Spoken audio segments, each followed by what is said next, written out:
Bonjour, Benoît Duchamp, directeur marché immobilier public chez Auxand.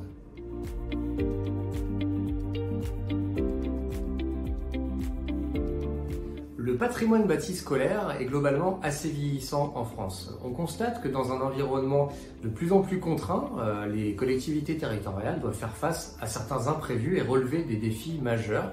notamment comme limiter les passoires thermiques par exemple, ou encore assurer la continuité d'exploitation des bâtiments scolaires, également limiter les risques de la sécurité des personnes et des enfants dans les écoles, tout cela dans un environnement budgétaire de plus en plus contraint. La première étape consiste à bénéficier de cette vision globale, à la fois sur l'état de votre patrimoine, mais aussi sur son niveau de risque.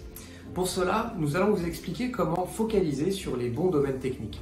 à savoir les composants qui représentent pour vous les plus forts enjeux en termes de vétusté, mais aussi d'un point de vue financier. Et nous allons vous expliquer comment réaliser des scénarios d'investissement qui vont être priorisés justement en fonction des risques et de vos enjeux d'exploitation.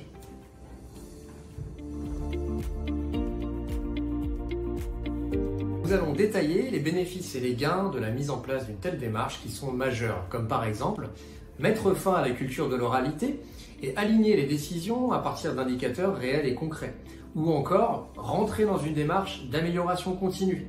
Et également, comment augmenter la durée de vie de ses actifs et piloter la performance de son patrimoine en vue d'éventuelles cessions ou acquisitions ou valorisation de différents bâtiments.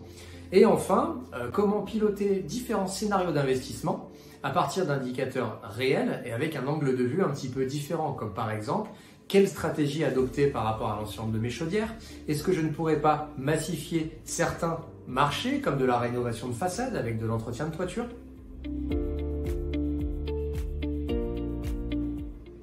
Dans la webconférence, nous abordons les constats et pratiques régulièrement entendus chez nos clients, à savoir comment mettre en place une logique de maintenance plus préventive, comment avoir une vision 360 sur l'état et le risque de son patrimoine, également comment communiquer de manière plus fluide avec ses élus et sa direction,